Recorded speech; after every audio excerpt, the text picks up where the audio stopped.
इसलिए कर्नाटका में उन्होंने हिजाब वर्डिंग। देखिए, जो लॉ कमीशन का पर्पस ये होता है कि वो इंडिपेंडेंट लीगल एडवाइस सरकार को दे, और सरकार ये चाह रही है, मोदी सरकार, कि अपने हिंदुत्व के एजेंडे को वो लॉ कमीशन के ज़रिए इम्प्लीमेंट करवाना चाह रही है। दूसरी बात यह है कि जब चौहान साहब लॉ कमीशन के चेयरमैन थे 2018 तक, उन्होंने अपनी रिपोर्ट में कहा था कि हमारे देश में यूसीसी की ज़रूरत नहीं है। उन्होंने Hindu undivided family tax rebate को एबॉलिश करने का भी ये बात कही थी। तो ये इस चीज़ को याद रखने की ज़रूरत है। और उन्होंने जो बातें कही थी, इंडिपेंडेंट था उनका एक ओपिनियन लॉ कमीशन का। अब यहाँ पर जो लॉ कमीशन अभी कॉन्स्टिट्यूट किया गया है, जिसमें चेयरपर्सन जिसको बनाया गया है वो ऑनरेबल जज साहब कर्नाटका में हिजाब के जजमेंट जब दे रहे थे, हम तो उस जजमेंट से डिसएग्री करते, हमने ओपनली कहा है, मगर उन्होंने कुरान की आयत को मिसरिप्रेजेंट किया, हदीस को आउट ऑफ कंटेक्स्ट लेकर वो जजमेंट दिया और कह दिया कि स्कूल जो है वो एक प्रिजन और मिलिट्री कैंप की तरह है। दूसरा, उसमें एक और जो मेंबर जिसको बनाया गया, वो जज साहब तो एक फिक्शन क्रिएट कर दिया लव जिहाद का, जो बाद में गलत साबित हुआ, वो फिक्शन क्रिएट किए। तो ये लॉ कमीशन को एक इंडिपेंडेंट एक्सपर्टीज़ की ज़रूरत है, जो जूरिस्ट होना चाहिए। अब जो चेयरपर्सन ऑनरेबल जज साहब हैं और जो दूसरे जो जज साहब को मेंबर बनाया गया, वो उनका इस तरह के जजमेंट्स हैं। अब बताइए आप, तो ये तो खाली लगता है हमको एक फॉर्मेलिटी है, इनको बनाकर भाजपा अपने हिंदुत्व के एजेंडे को पुश करना चाहती है। मगर भाजपा को और लॉ कमीशन को याद रखना चाहिए कि आर्टिकल 29 राइट टू कल्चर एक फंडामेंटल राइट है। आप किसी से भी उसका कल्चर नहीं छीन सकते, जिसमें अल्पसंख्यक समाज, मुसलमान भी हैं, आदिवासी भी हैं और बहुत से लोगों जिनका कल्चर है। तो ये अनफेटर्ड फंडामेंटल राइट है आर्टिकल 29। और भारत की खूबसूरती उसका प्लुरलिज्म है, और ये बेसिक स्ट्रक्चर का हिस्सा है प्लुरलिज्म। तीसरी बात ये है कि क्या ये अब जो भाजपा कह रही है यूनिफॉर्म सिविल कोड, तो क्या वो हिंदू मैरिज एक्ट को एबॉलिश कर देगी या फिर उसके एक्सेप्शंस को एबॉलिश करेगी? हाँ, और फिर ऐसा लग रहा है कि uniform civil code for Muslims और हिंदू कोड फॉर मेजॉरिटी होने वाला है। ये एक सवाल मैं कर रहा हूं कि uniform civil code for Muslims होगा और हिंदू कोड फॉर मेजॉरिटी होगा क्या? ये भाजपा को बताना पड़ेगा। और हिमाचल प्रदेश में आप बोल रहे हैं कि यूनिफॉर्म सिविल कोड लेके आएंगे, तो सेक्शन 118 जो टेनेंसी एक्ट है, जिसमें कहा क्लियरली वो बोलता है कि कोई हिमाचल का जो आदमी नहीं है वो एग्रीकल्चर लैंड खरीद ही नहीं सकता, तो क्या आप निकाल देंगे उसको? ये चीज़ें हैं। बट सर, ये जो चेयरपर्सन को जिनको अपॉइंट किया गया है, law commission is an independent body, और आप कह रहे हैं कि बीजेपी उनकी आइडियोलॉजी, हिंदुत्व की आइडियोलॉजी। हाँ, किसने अपॉइंट किया उनको?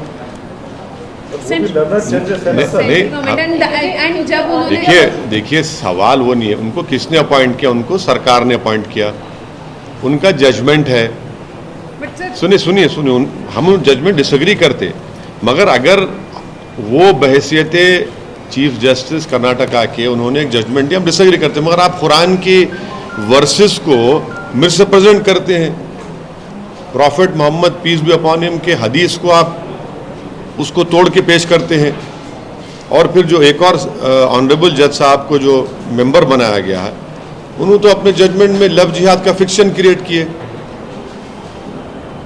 लॉ कमीशन जो होता है, एक इंडिपेंडेंट एक्सपर्ट लीगल एडवाइस देना उनका काम होता है।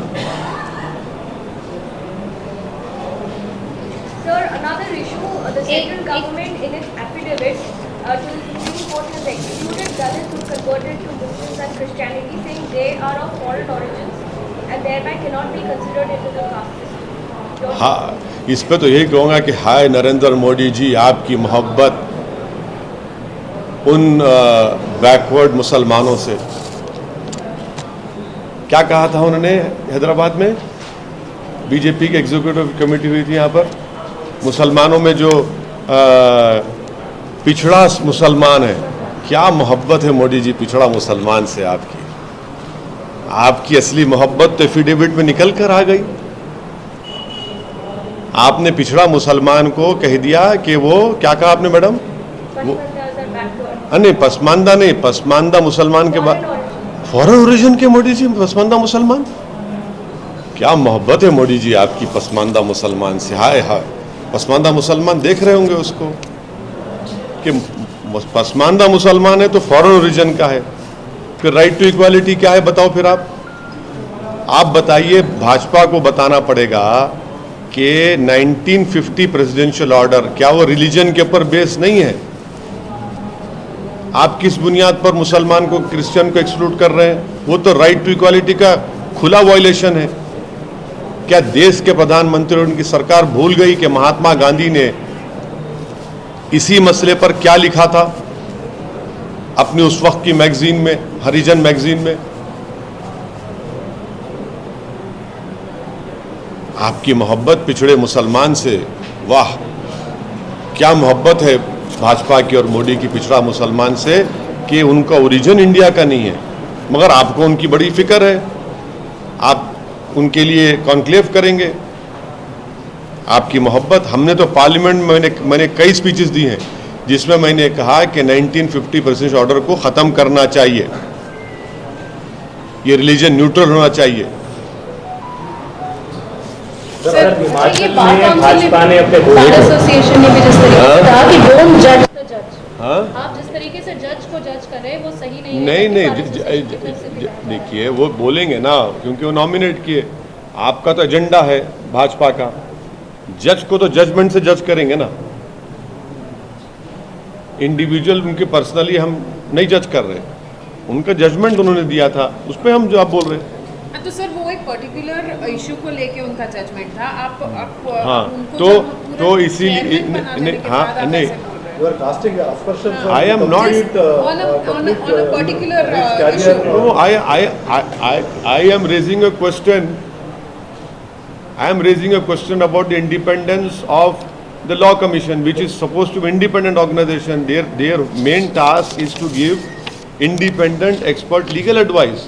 In 2018, when Mr. Justice B.S. Chauhan was the chairperson, he said no need for UCC. He said abolish the Hindu undivided family tax rebate. आप क्यों नहीं एक्सेप्ट कर रहे भाई उसको? एक रिपोर्ट आ गई ना आपका, नहीं, आप क्यों नहीं एक्सेप्ट कर रहे उसको? आपको पेट में हजम नहीं हुआ, आपका मकसद पूरा नहीं हुआ उसमें हिंदुत्व आइडियोलॉजी को इम्प्लीमेंट करने का, तो आपने फिर ये किया। तो पूरा निकाल देना चाहिए, क्या करना चाहिए? क्या आपकी क्या मांग है कि ये जो चेयरपर्सन है, जो मेंबर्स है, नहीं, आप उनको replace देखिए, किया जाए या क्या करें? नहीं, हम तो ये क्वेश्चन रेज कर रहे हैं। अभी सरकार इसका नोट ले या ना ले, मगर हम तो अपना क्वेश्चन रेज कर रहे हैं, पॉइंट्स हम उठाए हैं।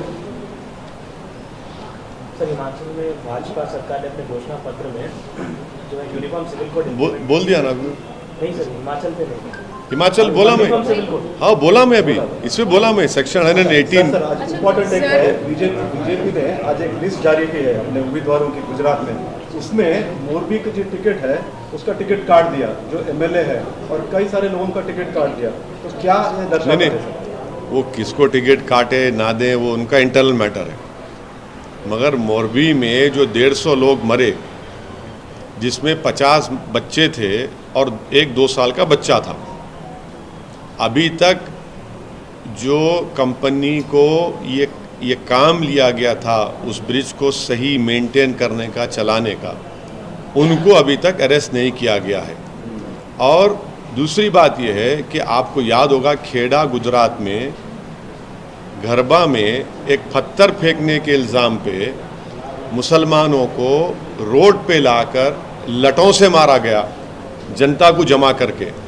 ये कौन सा इंसाफ है आपका कि एक कंपनी जो सिर्फ 12 लाख खर्चा की है, क्या गुजरात की जनता की कीमत 12 लाख है, और आप उनको गरबा में पत्थर फेंकने वालों को रोड पे लाके लटों से मारते हैं, और ये कंपनी जो मौत की जिम्मेदार है 150 लोगों की, जिसमें 50 मासूम बच्चे और एक 2 साल का बच्चा है, आप उनको तो कह रहे हैं कि बेटा हम तुम पे फूल बरसाएंगे, आराम से घर में बैठो। ये कौन सा इंसाफ है आपका? ये इशू बन सकता है सर, ये पोल में। सवाल देखिए, इंसान की जान जो होती है ना, वो इशू नहीं है, वो इंसान की जान है।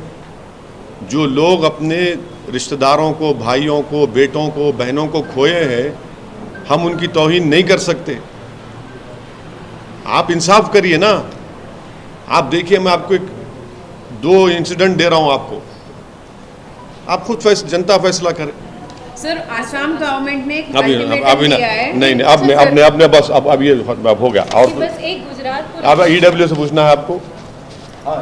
हाँ बोलिए। क्या प्रॉब्लम है सर ईडब्ल्यूएस का रिजर्वेशन लिए? तो हालांकि 3-2 से वर्डिक्ट आया है, लेकिन आप उसकी खिलाफत में क्यों सर? इसलिए है क्योंकि पार्लियामेंट में मैंने उसको अपोज किया था, उसके खिलाफ वोट दिया था, और मैंने उसको कहा था कि this is a fraud on the constitution. और राज्यसभा में डीएमके और एक पार्टी अपोज करे। तो ये जो पार्टीज जो आज वेलकम कर रहे हैं, ये क्या बताता है मंडल पॉलिटिक्स के बारे में, अम्बेडकरेट पॉलिटिक्स के बारे में? मेरा अपोजिशन इसलिए है, एक प्रिंसिपल के ऊपर है कि पुलिस की ब्रूटैलिटी कौन फेस करता है, एनकाउंटर किसका होता है, कौन पानी जब पीता है तो मौत के घाट उसको उतार दिया जाता है, किसको पीटा जाता है अगर कोई घोड़े पे बैठ के दूल्हा बन के जाता है, और कौन स्कूलों से एक्सक्लूड किया जाता है, किसके घरों को डिमोलिश किया जाता है। इन लोगों को रिजर्वेशन की जरूरत है। सुनिए, social educational backwardness, social injustice, this is the criteria of reservation. और मैं आपको कह रहा हूं कि आप पॉवर्टी को रिजर्वेशन बोल रहे ना, तो आपसे अपील कर रहा हूं और ये सुनने वालों से अपील कर रहा हूं कि रुक्मिनी एस जो मिंट पेपर में थ्रू डेटा उन्होंने बताए, if economic reservation have to be given, then Muslims should have the first claim because they are the poorest socio-economic community in the country. अच्छा, अब मैं क्यों अपोज करता हूँ सुन लो। अब आप ज़रा आराम से सुनो, क्योंकि आप लोग सब बड़े बड़े ऊपर के लोग हैं, मैं नीचे का हूँ। तो forward caste are rare among the poorest fifth of Indians, over represented among the rich. Second point, EWS कौन है? ईडब्ल्यूएस कौन है? प्रधानमंत्री वजीर आजम के ओपिनियन में पूरा इंडिया ईडब्ल्यूएस है। क्यों बोल रहा हूं मैं? क्योंकि एक स्टडी हुई थी, Indian human development survey IHDS, conducted by national council for applied economic research and university of Maryland, जिसमें उन्होंने कहा कि on an average little over the top 1% of the country has a house hold income of over 8 lakh. अब पूरे हो गए। अच्छा, और एक चीज सुनो आप, SC/ST स्कॉलरशिप की सीलिंग क्या है? 2.5 लाख। आप लोगों की 8 लाख, आप तमाम की 8 लाख, और SC/ST स्कॉलरशिप की 2.5 लाख। तो रेवड़ी किसके लिए रिजर्व हो रही? आप लोगों के रिजर्व हो रही। तो मेरा मानना यह है कि this is the first step to ending reservation for the backward communities. और आप पढ़िए सुप्रीम कोर्ट के majority judgement, paragraph 185-187, justice J Pardiwala ने कहा, उन्होंने I see this as the first step to ending reservation backward community. Justice majority judgement justice Pardiwala बोल दिए। लेकिन ये भी अरे मेरी अम्मा सुनो, आपको मैं रिक्वेस्ट कर रहा हूँ, पैराग्राफ 185 to 187 पढ़िए आप, justice honourable justice J Pardiwala को, वो कह रहे हैं I see this as the first step to ending reservation of backward communities. Modi सरकार इस पे क्या बोलती बोलो? Do they agree with justice Pardiwala? अच्छा, और एक चीज, और एक पॉइंट सुन लीजिए, ये जो है ये ईडब्ल्यूएस नहीं है, ये अपर कास्ट कोटा का है। ये गरीब नहीं है सर, देखिए में गरीब नहीं है, रिक्शा चलाने वाले स्वीपर्स भी है सर। अच्छा, आपको मालूम है? अच्छा, सुन लीजिए, अब आपका जवाब मेरे को मालूम था आपको तकलीफ होंगी, अब आप सुन लीजिए। अब आप क्या बोलते हैं हिंदी में? सुनने की क्षमता रखिए, सुनने की। हाँ, तो क्या है ये? अब आप, मैं क्यों बोल रहा हूँ इसका अपर कास्ट कोटा? इसलिए बोल रहा हूँ कि ये रिजर्वेशन हिस्टोरिकली कोई पॉवर्टी एलिवेशन स्कीम नहीं है। It is meant to right historic wrongs. Historic wrongs क्या है? जो कास्ट कम्युनिटी को शेयर नहीं मिला पब्लिक एम्प्लॉयमेंट में, education, political life, under representation of particular caste और कम्युनिटी। तो फिर आप आंसर क्या है, तो right the wrong by increasing representation government jobs. अब आप बोलिए, आप जिक्र किए अपर कास्ट का, क्योंकि आप है अपर कास्ट के माशाल्लाह, तो upper caste is over represented in government. पूरे मोदी कैबिनेट में पूरे अपर कास्ट है। अरे सुनो, आप सुनते जाओ। और एक चीज, 22.3% of countries higher caste Hindus own 41% of the countries total wealth. 22.3%। अब आप छिड़ के परेशानी मोल लिए, सुन लो बाप, नहीं पूछना था आप ये। 22.3% countries higher caste Hindus own 41% of the countries total wealth. और एक चीज, लोकसभा में central government said that among secretaries and special secretaries, Lok Sabha में जवाब दिए कौन है भाई secretary, special secretaries? Only 6 belong to SCs and STs. Out of 91 additional secretaries, the number of officers belong to SC and ST OBC are 10-4. And out of 245 joint secretaries, the number of officers belong to SC, SC and OBC community are just 26 and 29. In Group A, the highest tier among these representation of SCs is just 12.86, STs 5.64, OBC 6.84. किस में है ये? Group A में। And reservation कितना है इनका? SCs का भी रिप्रेजेंटेशन 12.8 है, उनको रिजर्वेशन मिल रहा है 15%। STs का रिजर्वेशन 7.5, उनका रिप्रेजेंटेशन ग्रुप ए में 5.6, OBCs का रिजर्वेशन 16.88 और उनका रिजर्वेशन क्या है? 27%। अब देखते जाओ आप। अच्छा, सेंट्रल यूनिवर्सिटीज में कितने OBC प्रोफेसर है? 313 में 9। हाँ, अब आप इसको क्या बोलेंगे, बोलो आप। तो इसीलिए हम बोल रहे हैं कि ये जो रिजर्वेशन गवर्नमेंट EWS नहीं, अपर कास्ट कोटा रिजर्वेशन है ये, तो ये सब चीज़ें हैं। अच्छा, और एक चीज़, अब आप बोलते हैं कि नहीं ये ऐसा नहीं है, उसको गलत है, न्यू सिस्टम विल नॉट। अच्छा, और एक बीजेपी क्या बोलती, new system will not affect reservation already in place.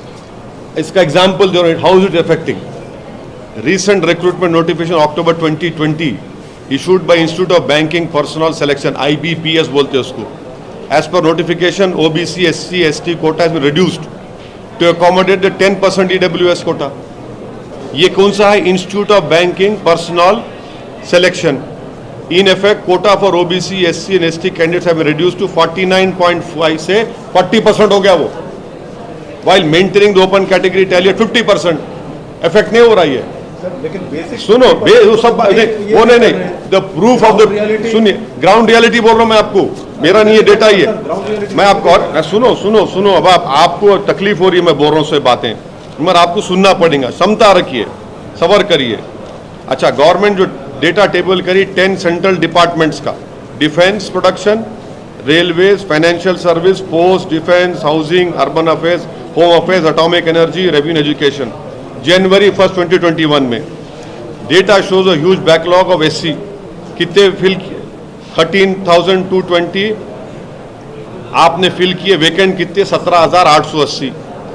Scheduled tribe का आपने फिल किया 9,619। वैकेंसीज कितने हैं? 14,000। OBC फिल किया आपने 11,732। वैकेंसीज कितनी है? 19,283। A total of 51,224 vacancies reserved posts against 34,500 these are posts which are filled. This is what I have to say. और मैं फिर से पूछ रहा हूँ, क्या देश के प्रधानमंत्री ऑनरेबल जस्टिस पारदीवाड़ा साहब ने अपने जजमेंट पैराग्राफ नंबर 185-187 में जो कहा है कि I see this as the first step to ending reservation for backward communities, क्या ये भाजपा सरकार ये करेगी? और मेरे को खतरा दिखता है मेरे को कि रिजर्वेशन खत्म करने के लिए ये सब चीजें आगे बढ़ रही है। सर 50% रिजर्वेशन है, कुछ स्टेट्स में 50 से ज़्यादा है, तेलंगाना का लो, आप तमिलनाडु का लो 70 से ज़्यादा है, तो दिक्कत क्या है सर? मतलब गरीब लोग जो EWS में मिल रहा, EWS से अपर कास्ट में जो लोग गरीब लोग नहीं है, जो पॉपुलेशन का 80% है उन्होंने 50 में खेलना।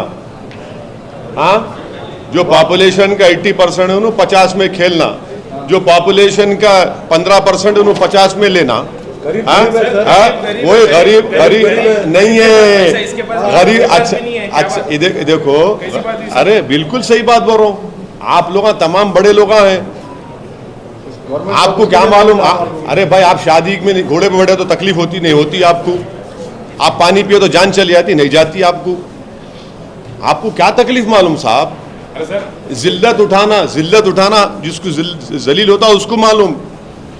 सर बड़े कैश में भी ऑटो चलाने रिक्शा चलाने वाले हैं, झोपड़ी में जीने हाँ, वाले हैं, वो लोगों को तो- 10% मिल रहा है, इनको 35% मिल रहा है। अरे तो बाबा दिक्कत क्या है, सर? जो 80% है उन्हें 50 में खेलना, जो 15% है उन्हें 50 लेना। क्या करना सर? 50 हाँ? 50 का सर, तो 10% अरे सर। अरे वही तो हो गया ना, वही तो हो गया। 70% से ज्यादा है सर, और क्या चाहिए? क्या और क्या चाहिए? अरे क्या बात कर रहे ये हैं? गरीब- हजारों साल से जुल्म हो रहा, हाँ सर, हजारों 50 से सुनो ज्यादा- हजारों साल से जुल्म हो रहा, और आप बोल रहे क्या करना?